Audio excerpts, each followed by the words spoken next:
Bahasa Indonesia diminati dan dipelajari oleh bangsa-bangsa di dunia. Latar belakang.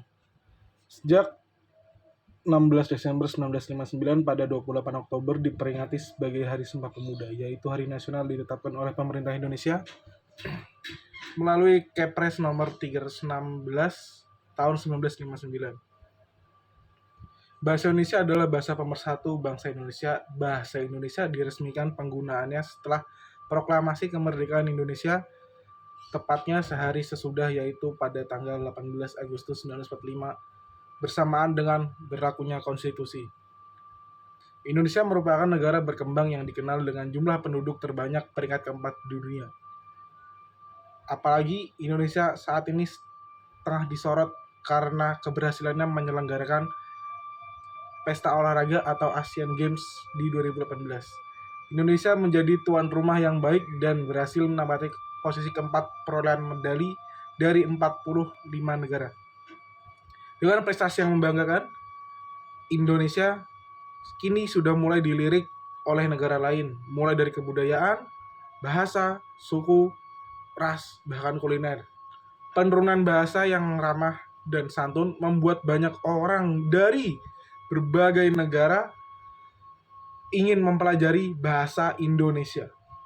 Lalu, apa kontribusi kita yang dapat dilakukan sebagai pemuda untuk mewujudkan bahasa Indonesia sebagai bahasa internasional?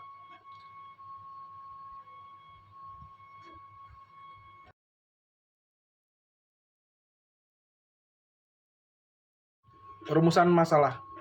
Dalam urusan masalah ini, saya menyusun beberapa masalah yang hendak dibahas dalam bahasa Indonesia diminati dan dipelajari bangsa-bangsa di dunia. Permasalahan apa saja sih yang ada di dalam masalah ini? 1. Dengan cara apa kita agar bahasa Indonesia bisa menjadi bahasa yang mendunia? 2. Apa saja masalah yang dihadapi dalam menyebarluaskan bahasa Indonesia ke luar negeri? 3. Meningkatkan minat terhadap bahasa Indonesia agar mendunia. Tujuan masalah. Bersumber pada rumusan masalah yang disusun di atas, hingga tujuan dalam penyusunan makalah ini sebagai berikut. 1. Untuk mengetahui dan menganalisis efektivitas bahasa Indonesia yang digunakan di negara lain. 2. Untuk mengetahui solusi dari ketimpangan bahasa Indonesia di masyarakat luas, khususnya di luar negeri atau di tempat lain. 3. Untuk mengetahui solusi apa untuk meningkatkan minat orang lain, terutama negara lain atau bangsa lain, untuk memperluas bahasa Indonesia menjadi bahasa internasional. Manfaat. Beberapa manfaat baik teoritis maupun praktis. Di antaranya, manfaat teoritis, makalah ini diharapkan dapat menambah wawasan dan pengetahuan mengenai minat bahasa Indonesia di negara lain, serta juga diharapkan sebagai sarana pengembangan ilmu pengetahuan yang secara teoritis dipelajari di bangku perkuliahan. 2. Manfaat praktis. Sebagai penulis, saya mau menuliskan beberapa manfaat praktis. Bagi penulis, makalah ini diharapkan dapat menjadi sarana yang bermanfaat dalam mengimplementasikan manfaat bahasa Indonesia di lingkungan secara luas. Bagi penulis, selanjutnya penulis diharapkan dapat memberikan kontribusi dalam pengembangan tentang cara bahasa Indonesia menjadi bahasa internasional. 3. Bagi pembaca, makalah ini diharapkan dapat membangkitkan semangat aktif serta minat untuk menaikkan bahasa Indonesia di mancanegara. Di pembahasan, 1. Dengan cara apa saja agar bahasa Indonesia menjadi bahasa yang mendunia? Ada beberapa cara, yaitu 1. Diplomasi melalui bahasa. Bahasa Indonesia sudah cukup lama dijadikan alat diplomasi pemerintah sebagai bahasa itu agar populer di negara lain. 2. Kirim pengajar bahasa. Selain itu, kita banyak sekali mengirim pengajar bahasa Indonesia untuk di luar negeri. Selain itu juga banyaknya mahasiswa asing yang datang. Pemerintah juga aktif mengirimkan pengajar dari berbagai negara untuk menyebarluaskan Bahasa Indonesia program ini rutin dilaksanakan sejak pusat 2014, ada 2015 lalu. Setidaknya ada 115 pengajar BIPA dikirim ke 19 negara untuk mengajar di 54 lembaga menurut data Kemendikbud, dan sekurang-kurangnya 10.000 pembelajar terlibat dalam kegiatan tersebut di negara mereka masing-masing.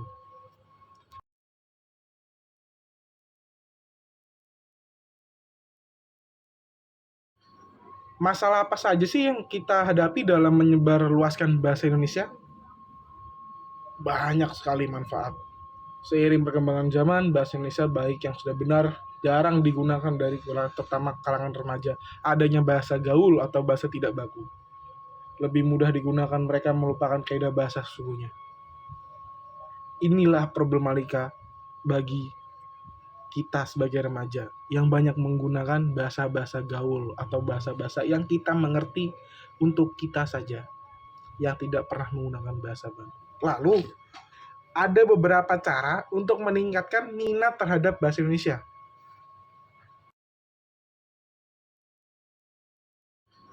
Masalah apa saja sih yang kita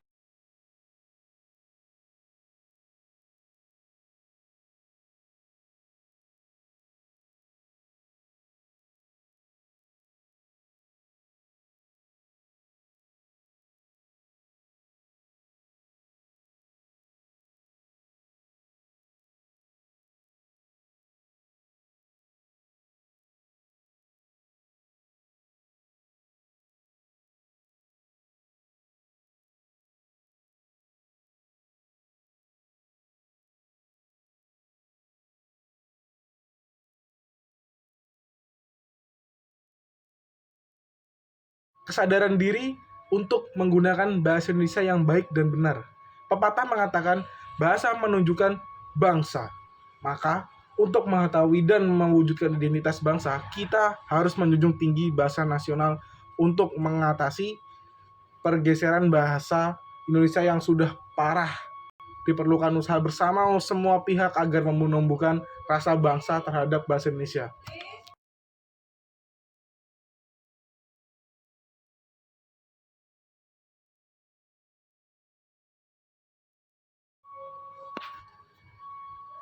Perlunya pemahaman terhadap bahasa Indonesia yang baik dan benar.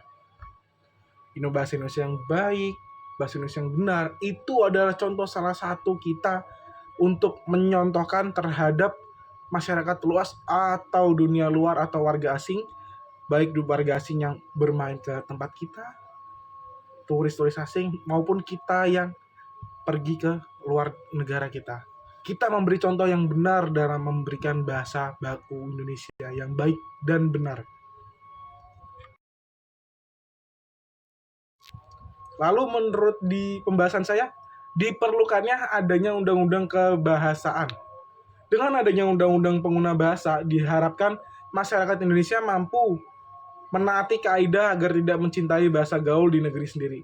Sebagai contoh nyata, banyak orang asing yang belajar bahasa Indonesia bingung saat mereka berbicara langsung dengan orang lain atau orang Indonesia asli, karena bahasa yang mereka pakai adalah bahasa non formal. Sedangkan kebanyakan orang Indonesia berbicara bahasa dengan bahasa gaul atau bahasanya mereka sendiri. Lalu 6. Menjunjung tinggi bahasa Indonesia di negeri sendiri.